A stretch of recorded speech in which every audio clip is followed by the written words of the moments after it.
ঠিক আছে তোরা যা, আমার মা ভীষণ অসুস্থ, মায়ের জন্য ওষুধ নিয়ে বাড়ি যাবো। আচ্ছা ঠিক আছে। হ্যালো রিয়াজ, তুমি এখন কোথায় আছো? এই তো বাড়িতে। আমি এখন ফ্রি আছি, চাইলে তুমি আমার সাথে দেখা করতে পারো। আমি এক্ষুনি আসছি। হ্যালো শাহিন, তুমি কোথায় আছো? আমি তো বাড়িতেই আছি।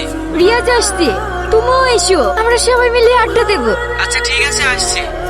শোনো শ্রাবণী, আমরা একটা প্ল্যান করেছি, একটা জায়গায় ঘুরতে যাব। কোথায়?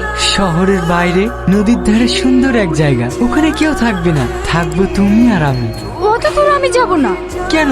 এখন এনজয় করবে না তো কবে এনজয় করবে? না ভয় করছো? ভয় না, আসলে আমি দূরে যাইনি তো তাই।